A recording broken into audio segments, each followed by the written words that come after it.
I'm going to be giving you the truth about the Minnesota Vikings upcoming 2023 season, and I'm also going to be giving you predictions. What games are they going to win? How many games are they going to win? Now, I know the Vikings won 14 games last season, won the NFC North, and that's kind of the beginning of me giving you the truth about this team.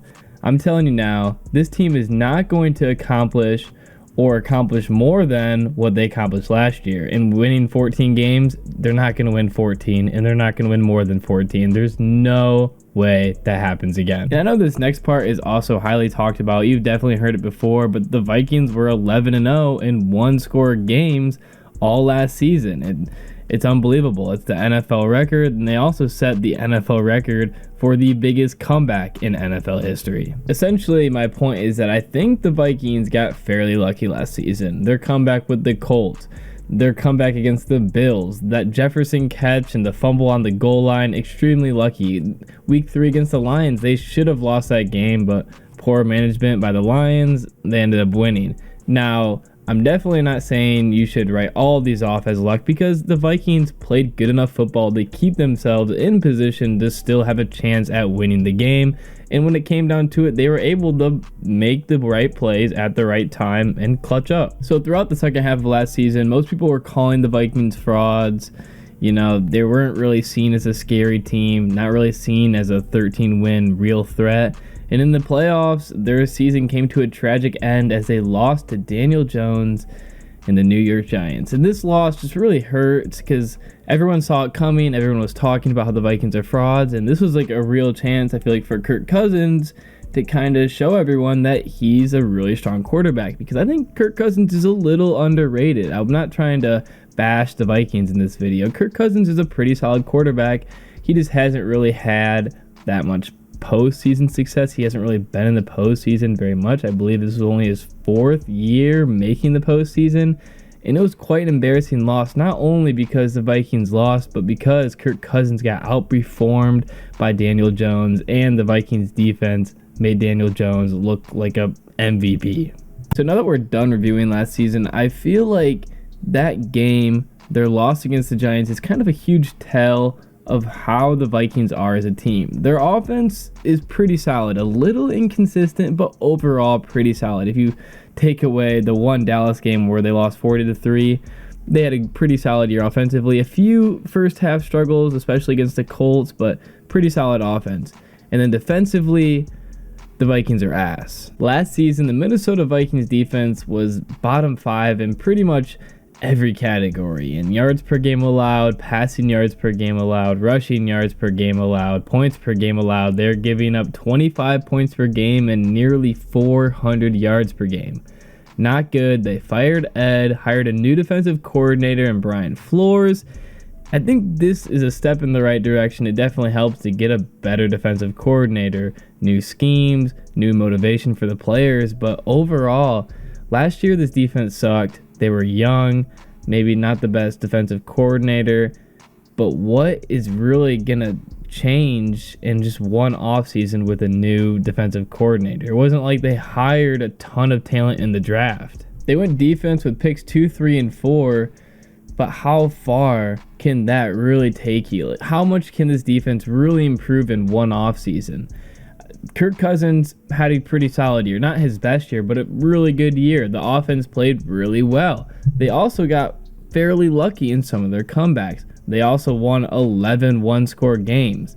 And their defense is going to be just as bad or a little bit better, or they could be even worse.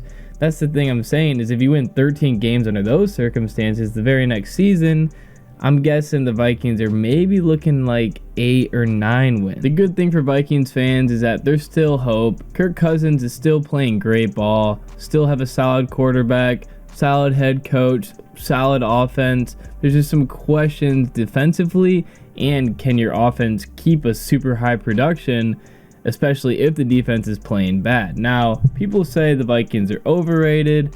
People say the Vikings are underrated. Last season, I think the Vikings were definitely overrated.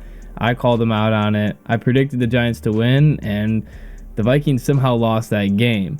Now, going into this season, I would definitely not say the Vikings are overrated, because I feel like everyone doesn't really have respect for the Vikings, and I would not say they're underrated though. I would say the Vikings are, there's like a good consensus that the Vikings, they could be good, but they're not going to be super good, but they're not going to be super bad. They're going to be middle of the road, and that's, I think, where expectations are for this team. The last thing I'll say about the Minnesota Vikings defense is that with Brian Flores, I think he'll be good. I think the Vikings defense is going to improve, but I'm a little skeptical on how much. I don't think they're going to jump to a top 10 defense by any means. Maybe, I feel like they'd be lucky to get a top 20 defense by the end of the season. Maybe they'll be like 21st or 22nd. I'm expecting their defense to rank with points per game and yards per game allowed. But that would be 10 spots of improvement. That's what I'm expecting for the upcoming season. And now with Alexander Mattison being the new starting running back for the Vikings with the departure of Dalvin Cook, people are worried about the Vikings run game. Viking fans are, now Dalvin Cook's gone, I'm worried. And if you're worried now because Cook's gone, well, newsflash, you should have been worried all last season because the Vikings had little to no run game last season. You know, Dalvin Cook had a few highlights as he does, but besides that, they had very low attempts, very low yards per attempt, and I think Madison's going to be able to fill that role that Cook had. The Vikings are also going to have to learn to run the ball more this season. They're going to have to run the ball more this season to improve their offense. There'll probably be a few 1-yard games, might be a little messy early on. They might not have a lot of success, but hopefully they can figure that out because that would definitely help their offense a ton. And I think Madison can replace what Cook was doing. I don't think Dalvin Cook was bad, but I don't think he was bringing a whole new game for the Vikings offense. And the last thing about the Minnesota Vikings draft class, Jordan Addison, #1 pick in the draft for them, wide receiver. I have high expectations for him. I think he'll improve the wideout game for Kirk Cousins and Justin Jefferson. And people were worried with Thielen leaving, but Thielen was getting older. He wasn't really putting up as big of numbers as he has been, and I think some fresh talent there was a good decision. Moving on to the Vikings 2023 schedule, and this is where it just looks rough for the Vikings. You think about how they ended last season, barely losing to the Giants at home after winning 13 games. And then they have a pretty tough start to their season. Starting week 1, they have Tampa Bay at home. And this is a must win for the Vikings because they lose Tampa Bay at home, then go play Philly away, then play the Chargers at home. They could be looking at a 0-3 start. And then the Panthers and then KC, like the Panthers aren't even that bad. This could be an 0-5 start for the Vikings. But I don't think it's going to go that way. I think they're going to beat Tampa Bay week 1, lose to Philly, lose to the Chargers, and then Carolina is the next game where I'm kind of already looking like Carolina could win this game. We remember how pretty solid the Panthers run game was. Now they're going to have Bryce Young, mobile quarterback. He's going to have a few people to throw to. Their defense isn't bad by any means. The Panthers could definitely take down the Vikings. I'm going to take the Vikings, though. I think they lose to KC and then beat the Bears. So I'm looking at a 3-3 start to the Vikings. Not near as exciting as last season. Then 49ers and then Green Bay. And then week 9, Atlanta. Definitely losing to the 49ers. Green Bay, I think Green Bay is going to be stronger than the Vikings this upcoming season because their defense is a lot better. And their offense, to me, they're pretty similar. I'd say the Vikings have a little bit of an edge, but I don't think Jordan Love's going to be that bad in this. If he can play decent ball, the Green Bay has a good defense. They'll win a good amount of games. After the Vikings 3-3 start, I think they lose 2 straight, go 3-5 after losing to San Francisco and Green Bay, beat Atlanta, beat New Orleans. So they're 5-5 going into week 11. They're at Denver. I think they lose there, go 5-6. You know, there's no way Russell Wilson is going to be that bad again this upcoming season. And Denver has a top 5 defense.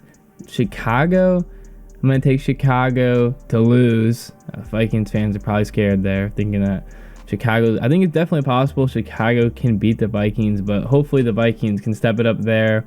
I think the Vikings lose to Las Vegas, but then come back and beat Cincy. There's a little bit of an upset there. And then the final 3 games, Detroit, Green Bay, Detroit. Swear I'm not being biased. You know me, I'm very unbiased, even though I am a Lions fan. But the Vikings are going 1-2 in their final 3 games, and they're not beating the Lions. So overall, I had the Vikings going 8-9 this upcoming season. I think Green Bay finishes second in the division. I could be wrong, obviously, but I just don't see this Vikings team. I know their defense is going to be a bit better, but I don't see them winning 10 games or more. And I honestly would pick Green Bay to do better than the Vikings this upcoming season. But that's how I see it. Let me know what you guys think in the comments about everything I said. I'd love to hear your opinions. And that's going to be the end of this video. If you enjoyed my content, I'd really appreciate if you could like and subscribe. And once again, as always, thanks for watching.